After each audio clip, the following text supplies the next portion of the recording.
Hola, buenos días. Mi nombre es Guillermo Enríquez Coronel, médico neurólogo, profesor de la materia de neurología de la Benemérita Universidad Autónoma de Puebla, y con motivo de la contingencia, hoy 8 de mayo de 2020 es el pico de la mayor contagio en el mundo, aquí en Puebla. Estamos aquí presentes con el amor y el cariño y las ganas de tratar de enseñar un poquito más, dirigido básicamente a mis alumnos de la Benemérita Universidad Autónoma de Puebla, pero también puede ser visto por cualquier otro médico que desee aprender un poquito más. Se dice que con los casos clínicos uno aprende más que leyendo libros, porque los casos clínicos muestran a veces los errores o la tardanza o las preguntas que se debe uno hacer. Entonces voy a presentar un caso clínico que tuvimos recientemente, y luego posteriormente vamos a hacer una discusión sobre el tema y algunas situaciones que tengo que comentar que pues muchas veces no son adecuadas por algunos colegas, ¿no?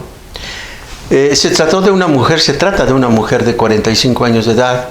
Ella la acabo de ver hace unos días, previamente sana. Su cuadro lo inició con dolor de cabeza 5 de 5, no súbita, o sea, no de hemorragia subaracnoidea, de instalación progresiva. Lo que aparentemente se trató, además refiere ella, de movimientos anormales, poco definidos, no característicos 100% de crisis convulsivas. Yo tenía mucha duda de que si realmente eran crisis epilépticas. Ese mismo día, todo el día por la noche, por persistir la cefalea, además de los analgésicos, se decide su hospitalización, porque no se le quita el dolor. Repito, 5 de 5. Llega al hospital, yo la reviso, estado de conciencia normal, fondo de ojo normal, pupilas normales, moviliza extremidades, no tiene rigidez de nuca y una dudosa light respuesta plantar, más bien indiferente, del lado derecho. Entre sus antecedentes: casada, con hijos, trabaja un empleo como secretaria, ella niega migraña, niega diabetes, hipertensión, no fuma, no toma, previamente sana. Se tomó estudios de laboratorio y solamente reportó glucosa 145, el resto normal. Por persistir el dolor, a pesar de ser tratada como un dolor de cabeza tipo vascular, 48 horas después persistía igual, con el dolor de cabeza que no se le quitaba para nada, a pesar de las medidas contra una cefalea vascular. Me hizo pensar que pudiera tener algo más delicado. Entonces procedí a dos cosas: a pedir dímero D, el cual salió elevado 3 veces, y se hizo una punción lumbar. Quiero decir que todo el tiempo la presión arterial, la frecuencia cardíaca, temperatura, saturación de oxígeno, todo estaba completamente normal. Se toma un ataque de cráneo simple contrastado, que no la pongo porque pues, resultó completamente normal, no había sangre, no había edema, no había nada, ¿no? Inicialmente, reitero, se pensó en una cefalea vascular y di tratamiento con metoclopramida, anapsique y dexametasona, ketorolaco. No hubo ninguna mejoría, ¿no? Entonces, la punción lumbar tiene, pensando en que pudiera tener algo de presión elevada, hice la punción lumbar, pero le medí la presión de apertura. Y la presión de apertura salió en 230. O sea, el diagnóstico era o fue hipertensión endocraniana con tomografía normal, consciente y con una respuesta plantar indiferente del lado derecho. Alguien pudiera pensar con estos datos que podría tratarse de una hipertensión benigna, pero la respuesta es no. ¿Por qué? Porque esto fue un cuadro básicamente agudo. Entonces, eso me hizo suponer a mí inmediatamente que se podría tratar de una trombosis venosa cerebral. Entonces, le hacen los estudios de resonancia magnética y en la resonancia magnética con angioresonancia muestra datos ya de lo que ustedes van a ver compatibles con datos de infartos corticales, tanto frontales como occipitales. Aquí la característica es que la sangre es bilateral, es en espejo. Esto es demasiado importante. ¿Por qué? Porque muchos colegas, al ver cierta situación de este tipo, consideran que es algo isquémico, y bueno, y si realmente es algo isquémico, o algo hemorrágico, si se ve sangre, pues sí, de eso sí, pero el que sea en espejo en ambos lados debe orientar siempre a que sea algo venoso. Entonces ustedes pueden ver ahí los datos de infarto del lado izquierdo de la pantalla, es el hemisferio derecho. Pueden ver ustedes datos del infarto y también del lado izquierdo de la resonancia magnética. Entonces, inmediatamente ustedes pueden ver cómo la paciente tenía trombosis parcial del seno longitudinal superior, acá lo están viendo, tenía trombosis del seno transverso y también tenía trombosis del seno sigmoideo y también tenía trombosis de la vena yugular. Entonces inmediatamente procedimos a darle medicación a base de enoxaparina, 2 miligramos por kilogramo de peso, y al darle la enoxaparina 2 miligramos por kilogramo de peso, mejoró ella. Se hizo un segundo estudio de angioresonancia y en ese segundo estudio de angioresonancia el reporte fue que además de la trombosis venosa, la paciente tenía 3 aneurismas cerebrales. O sea que el paciente realmente tenía varias situaciones graves. Esta imagen se mandó a un terapista endovascular, que es la doctora Yolanda Burto, y ella comentó que mejor ahorita había que esperarse con los aneurismas que tiene esta paciente, ¿no?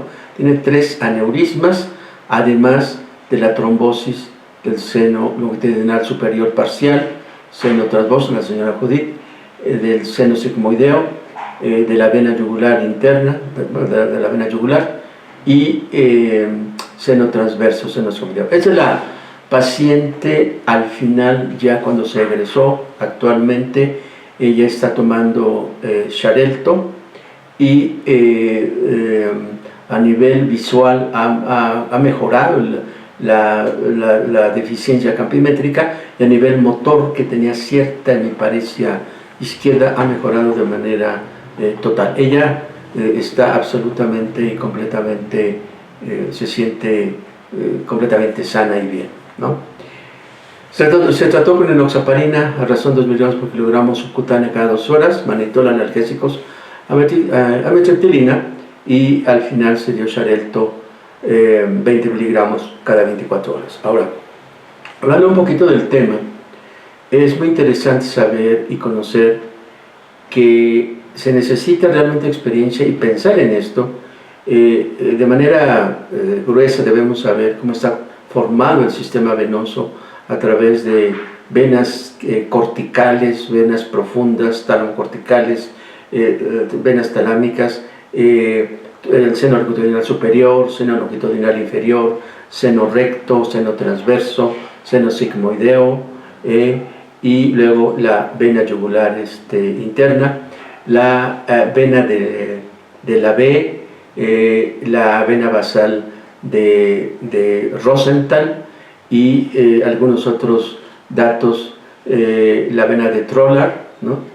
y esto es como, desde luego esto unido al seno cavernoso, ¿no? También conocer que bajito del seno longitudinal inferior se encuentra la gran vena de Galeno. Ahora, acá lo interesante de todo esto es que vamos a ver algunos artículos. ¿Cuál es la presentación clínica de esto? Cuando ustedes vean un paciente que tiene una cefalea de inicio agudo, como en este caso, subagudo o crónico, puede dar manifestaciones triples, que son hipertensión intracraniana, que se va instalando poco a poco, datos focales como síndrome cerebeloso, focal, piramidal, disminución de agudeza visual, hemianopsias, y desde luego una encefalopatía. Este cuadro, si no se trata de esta encefalopatía, llega al coma, y del coma llega a la muerte cerebral, ¿no? Entonces, la hipertensión intracraniana, cefalea, vómitos, papiledema, problemas visuales. Pero acá hay algo importante. No porque no tenga papiledema vamos a negar que no tenga hipertensión intracraniana. O sea, que al tener el fondo de ojo del oftalmoscopio y sea negativo eso, que no tenga edema de papila, no significa que no tenga hipertensión intracraniana. Déficit focal, desde luego, son convulsiones o hemiparesia. Y síntomas de encefalopatía, alteraciones del estado mental. Estas son algunas de las causas más frecuentes identificadas, y podemos ver ahí que puede ser un paciente que aparentemente era sano y desde luego tiene factores genéticos llamados trombofilia. Vamos a ver ahorita cuáles son factores genéticos, ¿no? Puede tener un síndrome antifosfolípido, síndrome nefrótico, una hiperhomocistinemia, causas malignas, tumor, y esto puede dar origen a algo venoso, causas hematológicas, fístula dural, anomalía venosa, malformación arteriovenosa, policitemia, trombocitopenia, y algo que muy interesante es que algunos casos se han identificado por el doctor Cantú que han tenido anemia, o sea, se han asociado a anemia. Desde luego vasculitis, lupus eritematoso, síndrome de Behçet, arteritis reumatoide, tromboangiitis obliterante y causas no específicas. Una de las causas más frecuentes en México es el embarazo, o sea, durante el embarazo, frecuentemente pensamos que es en el tercer trimestre, y por lo referido por el doctor Cantú, puede ser desde el primer trimestre. Y recuerden ustedes que toda puérpera, incluso un mes después de que tuvo el parto, que llega al servicio de urgencias por dolor de cabeza y cambios conductuales, por favor no vayan a pensar que se trata de una psicosis postparto. Eso no es cierto.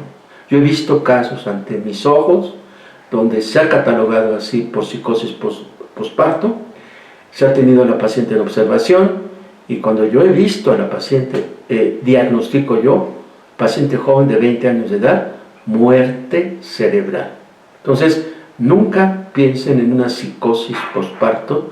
Esto va dirigido a los ginecobstetras, a los internistas, sino antes hablarle al neurólogo, y o sea, un servidor o cualquier otro, podemos diagnosticar. Otras causas son desórdenes inflamatorios, enfermedad inflamatoria intestinal, que eso realmente no lo tenía yo muy consciente, ¿no? Que la enfermedad inflamatoria intestinal puede producir esto, sarcoidosis, enfermedad tiroidea, luego el embarazo puerperio, infecciones sobre todo del oído, y a veces cuando se hace una punción lumbar, a veces cuando hay trauma craneal, oclusión de catéter yugular, causa neuroquirúrgica.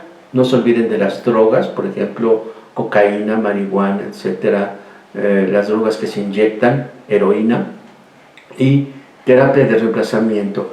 Es muy frecuente que mujeres, pacientes que hemos visto con trombosis de senos venosos, sean mujeres de edad media que fuman y que toman anticonceptivos y que tengan un poquito de obesidad, y con estas 4 características hacen trombosis de senos venosos. Reitero, mujer, un poquito exceso de peso, que fuman y que toman anticonceptivos, es la tétrada de la muerte, porque pueden tener trombosis del seno longitudinal, cualquiera de los senos. Desde luego, deshidratación. O sea, ¿qué es lo que pasa aquí en México como población?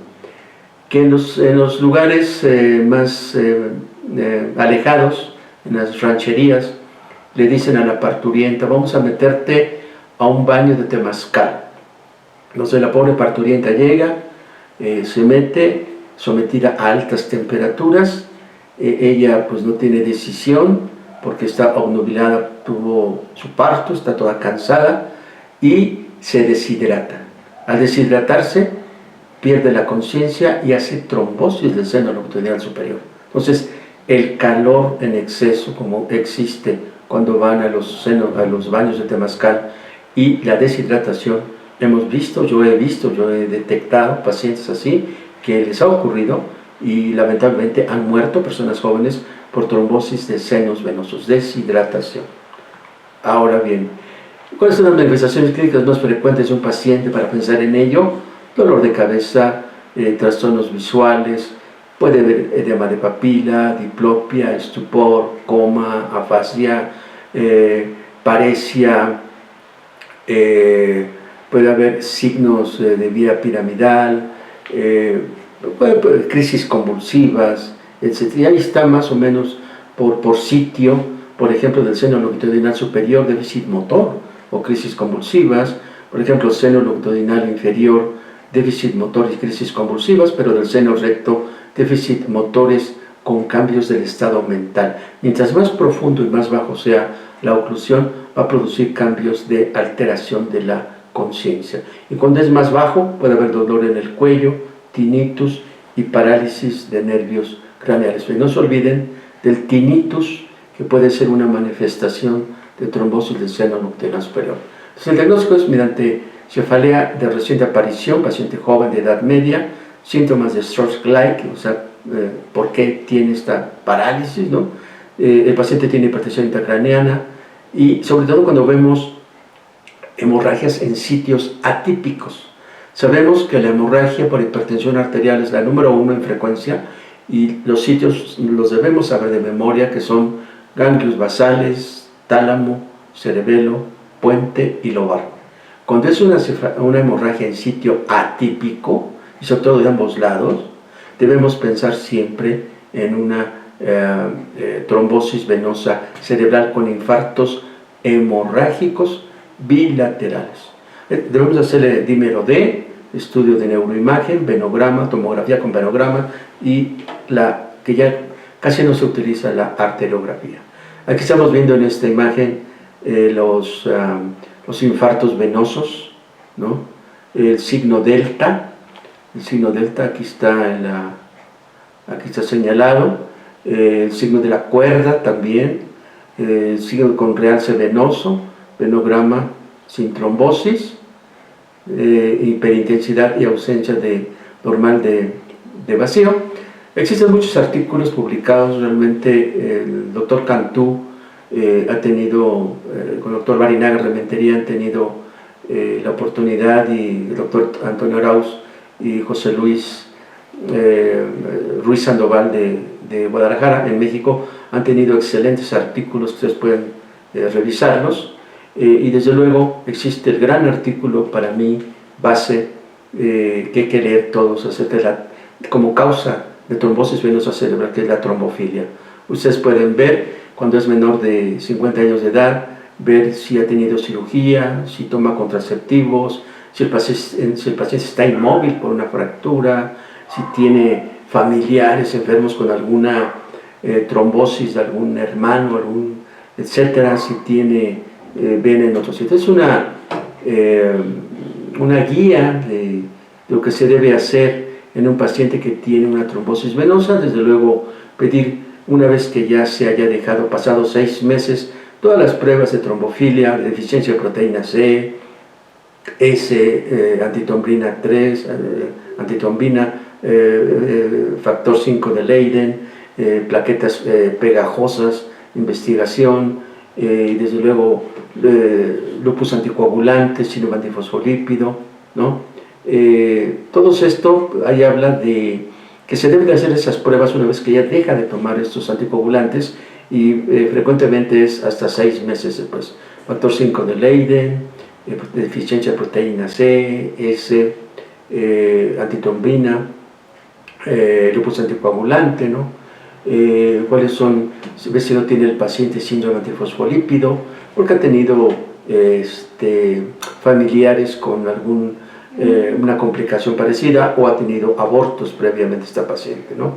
Recuerden ustedes que la combinación de contraceptivos orales favorece en las mujeres este problema. En lo personal hemos tenido pacientes, una paciente mía que empieza con B, se hizo el diagnóstico de infarto cerebral y luego trombosis venosa cerebral gracias a que tenía deficiencia de proteína C y gran parte de su familia, ¿no? Esto es en cuanto al tratamiento. Se empezaba a tratar con uroquinasa local contra heparina convencional. Existen diversas publicaciones que hacer en casos de trombosis venosa cerebral, una evaluación a través de la tomografía que ayuda a algo. Y la pregunta es, actualmente, ¿es la heparina el tratamiento óptimo para una trombosis venosa cerebral o la cirugía o terapia endovascular? Y la respuesta es efectivamente la heparina. No es la terapia endovascular, y la cirugía es como último recurso, ¿no? En este artículo muy interesante muestran los datos clínicos. Por ejemplo, el 95% de los pacientes tuvieron cefalea, déficit focal 46%, paresia 40%, disfasia 22%, desórdenes visoespaciales 9%, hemianopsia homónima 6%, crisis convulsivas. Una crisis convulsiva debemos hacer pensar en el 47%, casi la mitad de los pacientes, ¿no? Crisis generalizadas, focales, papiledema, vean ustedes, un 41%, ¿no? O sea, no es todo, no es mucho, ¿no?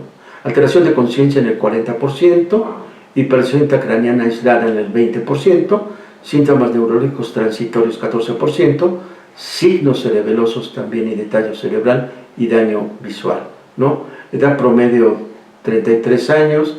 ¿Cuál fue el retraso diagnóstico en este problema? Hasta 10 días o más en el 60% de los casos. Cualquier desorden de coagulación, el 37%, puerperio 12%, la tomografía o la resonancia mostró sangre en el 50%, líquido cefalorraquídeo, eritrocitos 50%. Yo le hice punción lumbar a mi paciente y solamente tuvo elevación de proteínas, signo delta en el 32%, compromiso del seno sagital superior en el 85%. Es realmente fácil hacer un diagnóstico de una trombosis de seno longitudinal superior. Lo difícil es hacer el diagnóstico cuando es de senos más profundos e inferiores, ¿no? El seno recto 29% y tratamiento con adroparina en un 51%. Artículos interesantes que en la revista Continuum hay que revisar, los anticoagulantes, y este es otro artículo que habla de trombosis de venas cerebrales, donde ustedes pueden ver los infartos venosos. Acá algo muy interesante, y es la lucha que tenemos siempre el neurólogo contra las demás áreas. Y esto es muy cierto. Y quiero decir las demás áreas: neurocirugía, medicina interna y terapia intensiva. Y la pregunta es, que nos dice el intensivista y nos dice el internista: ¿cómo te atreves a darle heparina si el paciente tiene sangre regada? Pero entonces uno le contesta: sí, tiene sangre regada porque tiene trombosis del seno longitudinal superior con infartos venosos hemorrágicos. O sea, no es un EVC hemorrágico, hay sangre, pero no es un EVC hemorrágico. Eso me ha costado a mí, a un servidor, la lucha contra este tipo de áreas, medicina interna, terapia intensiva, que al final, o sea, al final llegamos a una lucha casi física, a golpes, porque sabemos que nosotros tenemos razón. Y es difícil, y a veces simplemente nosotros debemos siempre, si sabemos que es el conocimiento el que lo tenemos nosotros, pues debemos seguir firmes, pase lo que pase. Pase lo que pase. ¿Por qué? Y no decir, bueno, ok, es tu paciente, pues haz lo que tú quieras, no es mi familiar. Eso no debemos hacer. Debemos, si somos médicos, debemos de luchar contra estos tipo de área, medicina interna o terapia intensiva, que no están del todo conscientes o con el conocimiento completo de lo que sabe el neurólogo. O sea, nunca van a saber el intensivista y el internista lo que el neurólogo sabe, jamás. Eso nunca, esto es muy claro y va dirigido a ellos. Y yo he visto ante mis ojos muertes de personas jóvenes por ese error, que dicen, es un EBC hemorrágico, nomás manitol y se acabó. Error médico que le cuesta la vida al paciente. Entonces uno debe tener todos los pantalones, decirle a estos médicos, tú estás equivocado. Tienes que cambiar tu manera de ser, ponte a leer y vas a ver cómo tenemos razón. Hubo un médico de terapia intensiva que tuve que mostrarle en sus narices el resultado del dímero D y decirle, mira cómo tengo razón, está elevado 10 veces. Dale parina a la enfermera que estaba en terapia intensiva y se estaba muriendo, puérpera. Finalmente me hizo caso y la enfermera se salvó. Entonces, a veces tenemos que luchar. Es verdad que hay sangre ahí, ustedes pueden ver, pero eso no es sangre, o sea, no es un EBC hemorrágico, es trombosis del seno longitudinal superior con infartos venosos hemorrágicos. Eso debe entenderlo el internista, el intensivista, deben ponerse a estudiar.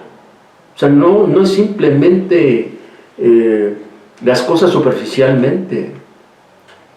Aquí vemos este gran artículo, las causas de deficiencia de proteína C, factor 5 de Leiden, deficiencia de antitrombina, investigar proteína C, S, la mutación de protrombina 20-210, casi siempre pedirle al paciente homocisteína, si no tiene hiperhomocisteína, a veces el paciente tiene síndrome nefrótico, anticuerpos antifosfolípido, la homocistinemia, el embarazo, puerperio, otitis, meningitis, lupus eritematoso. Y un día un famoso hematólogo de Puebla, pues digo, es famoso porque pues sabe bastante, ¿no? Y me invitó a ver una niña de 12 años que tenía estado de coma y tenía leucemia. Entonces, por los datos clínicos, crisis convulsiva, estado de coma, pensé yo en una trombosis del seno longitudinal superior. Entonces, yo le pregunté al hematólogo, oye, ¿qué le estás dando como medicina para su leucemia? Entonces, el hematólogo, con toda la decencia del mundo, me dice, bueno, es que yo no veo el interés que tú sepas lo que yo sé de hematología en cuanto al tratamiento.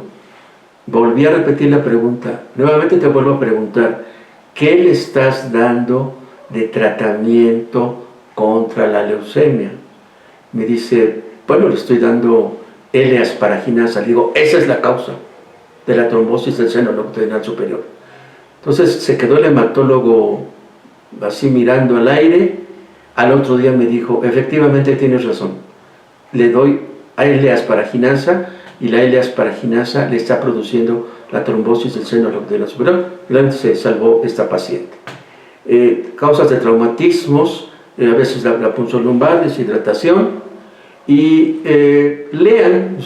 vean la excelente conferencia magistral que tiene hoy en día a través de la mejor sociedad que tiene México de médicos neurólogos, que para mí es AMEBAS, es una sociedad que vale oro comparada a otras partes del mundo. Y el doctor Cantú tiene recientemente una conferencia magistral que se llama trombosis venosa cerebral.